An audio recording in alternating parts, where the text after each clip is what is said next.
நாடாளுமன்ற மழைக்கால கூட்டத்தொடரை சுமூகமாக நடத்துவது தொடர்பாக ஒன்றிய அரசு அழைப்பு விடுத்துள்ள அனைத்துக் கட்சி கூட்டம் டெல்லியில் தொடங்கி நடைபெற்று வருகிறது. இதில் திமுக சார்பில் மக்களவை திமுக குழு தலைவர் டி.ஆர். பாலு, மாநிலங்களவை திமுக குழு தலைவர் திருச்சி சிவா ஆகியோர் பங்கேற்றுள்ளனர். கூடுதல் விவரங்களை செய்தியாளர் பால் முருகனிடம் கேட்கலாம். வணக்கம் பால்முருகன். வணக்கம் பால்முருகன். நாடாளுமன்ற மழைக்கால கூட்டத்தொடர் நாளை தொடங்க உள்ள நிலையில் தற்போது அனைத்து கட்சி கூட்டத்துக்கு ஒன்றிய அரசு அழைப்பு விடுத்திருக்காங்க. கூடுதல் விவரம் என்ன பால்முருகன்? அதாவது நாடாளுமன்ற மழைக்கால கூட்டத்தொடர் நாளை காலை 11 மணிக்கு தொடங்குகிறது. இந்த கூட்டத்தொடரில் விவாதிக்க வேண்டிய முக்கிய அம்சங்கள் குறித்து விவாதிப்பதற்காக தற்போது 2 அவைகளினுடைய அனைத்து கட்சி கூட்டம் தற்போது நடைபெற்று வருகிறது.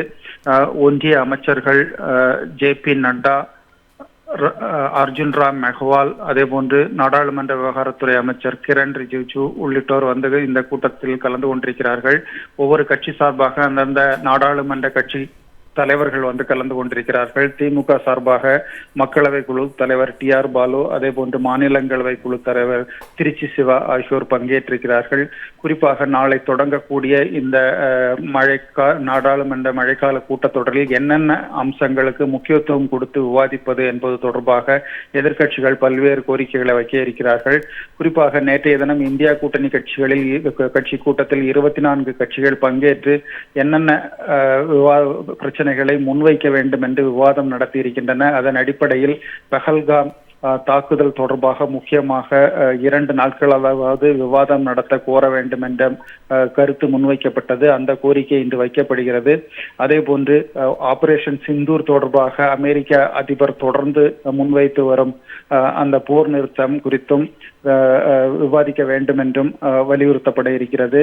மிக முக்கியமாக பீகார் மாநிலத்தில் வாக்காளர் பட்டியல் திருத்தம் நடைபெறுகிறது. இதே போன்று நாடு முழுவதும் மேற்கொள்வதற்கு தேர்தல் ஆணையம் திட்டம் வகித்திருக்கிறது. ஆகவே இந்த பிரச்சனை மிக முக்கிய பிரச்சனையாக இருக்கிறது. ஆகவே அது குறித்து விவாதிக்க வேண்டும் என்று வலியுறுத்தப்பட இருக்கிறது. அதே போன்றுதான் அமெரிக்காவின் வரி விதிப்பு, விமான விபத்து, நீதிபதிகள் யஷ்வந்த் வர்மா, சேகர் யாதவ் மீதான இம்பீச்மெண்ட் தீர்மானம், விலைவாசி உயர்வு, ஜம்மு காஷ்மீர் மாநிலத்தினுடைய மாநில அந்தஸ்து, மணிப்பூர் விவகாரம் உள்ளிட்ட பல முக்கிய பிரச்சனைகளை எழுப்ப வேண்டும் என்று விவாதிக்க வேண்டும் என்று வலியுறுத்த இருக்கிறார்கள். தமிழகத்தை பொறுத்த அளவில் தமிழகத்திற்கு உரிய நிதி கிடைக்காதது, குறிப்பாக கல்வி நிதி இதுவரை வழங்கப்படாதது, அதே போன்று கீழடி உள்ளிட்ட பல முக்கிய பிரச்சனைகளை விவாதிக்க வேண்டும் என்று திமுக சார்பாகவும் பல கோரிக்கைகள் முன்வைக்கப்பட இருக்கின்றன. சுமார் 1.5 மணி நேரத்துக்கு மேல் இந்த கூட்டம் நடைபெறும் என்று எதிர்பார்க்கப்படுகிறது. சந்தியா, நாடாளுமன்ற மழைக்கால கூட்டத்தொடரை சுமூகமாக நடத்துவது தொடர்பாக ஒன்றிய அரசு அழைப்பு விடுத்துள்ள அனைத்து கட்சி கூட்டம் டெல்லியில் தொடங்கி தற்போது நடைபெற்று வருகிறது. இது சம்பந்தமான கூடுதல் விவரங்களை வழங்கியதற்காக நன்றி பால்முருகன்.